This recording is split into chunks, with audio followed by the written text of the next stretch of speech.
I think we could all agree that the year 2020 has been a relatively bad year. I think most people on this planet could make that assessment.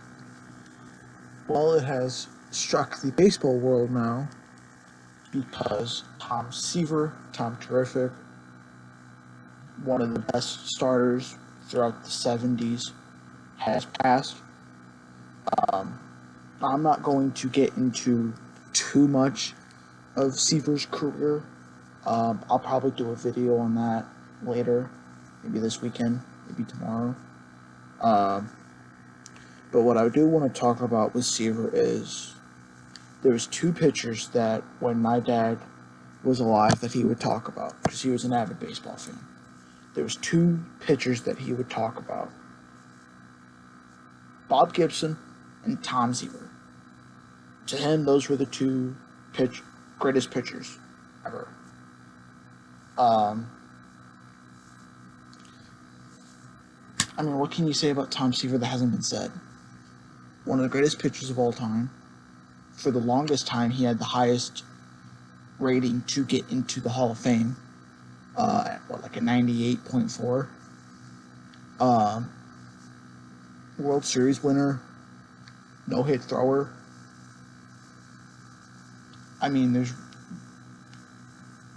not enough words in the English dictionary to describe Tom Seaver, how he played and how he was as a person, what he was on and off the field.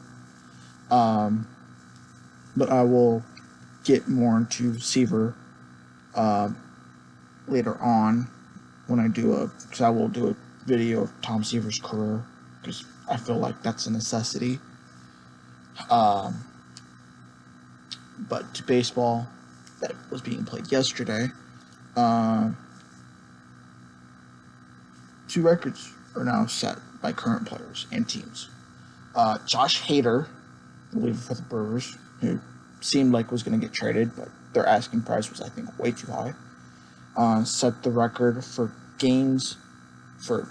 hitless games to start a season with 12. 12 games that he has appeared in that he has not given up a hit to start a season. And that was in 11 and 2/3 innings. He now is the sole owner of that record. He was tied with three other people before that.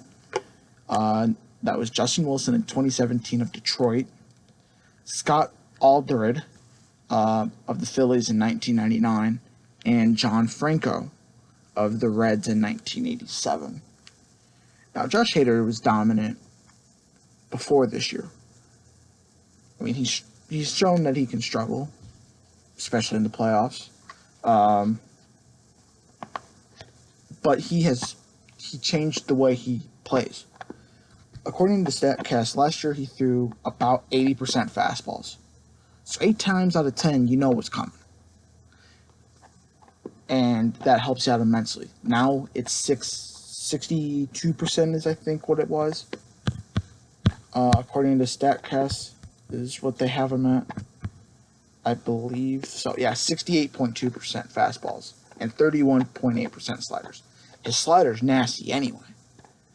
So it helps when you go from having 7 out of 10 pitches of fastball, which that's usually how it is.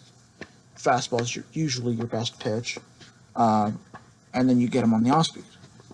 So, I mean, and it gives batters new looks. You gotta, as a pitcher, you always got to change up how you're attacking batters.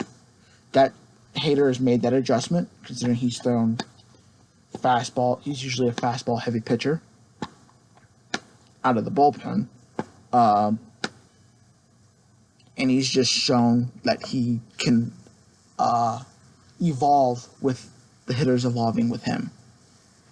So he's trying to stay one step ahead of the batter, which is the job of the pitcher, is to not let the batter beat you. And to wrap up the history part of the records, Adam Duvall and Marcell Ozuna are now the only teammates to hit 3 home runs in consecutive games, each in 3 consecutive games. Now, Adam Duvall, I know he could hit long bombs when he was playing the Cardinals in the division series. It seemed like out of all the people that beat him, it was Adam Duvall, especially off the bench. And then Snitker had to start him. And Ozuna, he's always good offensively. You cannot question his offensive firepower.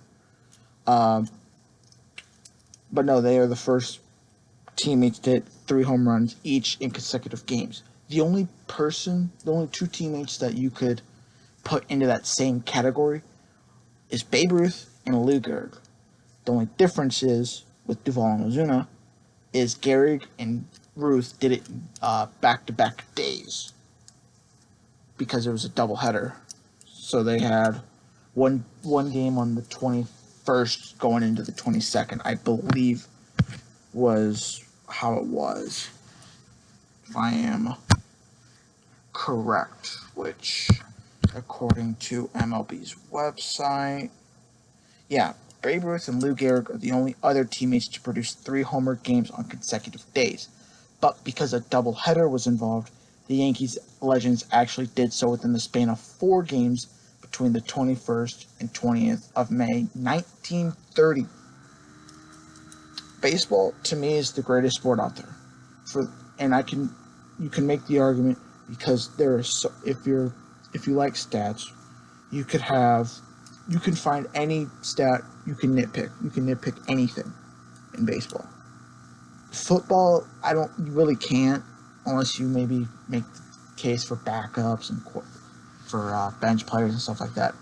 But baseball, it's the tradition of baseball, and it's really what makes baseball fun.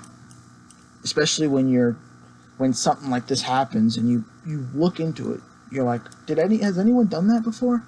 Because in 150, 160, 70 years, you would think somebody has. But no, they haven't. And I think that's a nice segue back to the beginning of this video with Seaver. How there was things that Seaver did, his longevity throughout his career, how dominant he was for the longest period of time through his career, makes him one of the best pitchers of all time. But no, records were being set yesterday, and let's keep them coming, considering we only got, 20-ish games left in the season? So, it's a marathon from here now. But no, that's going to be the end of the video. If you guys liked it, press the like button, subscribe down below. That would be greatly appreciated. Share this video with all your friends and buddies, and I will see you guys in the next video.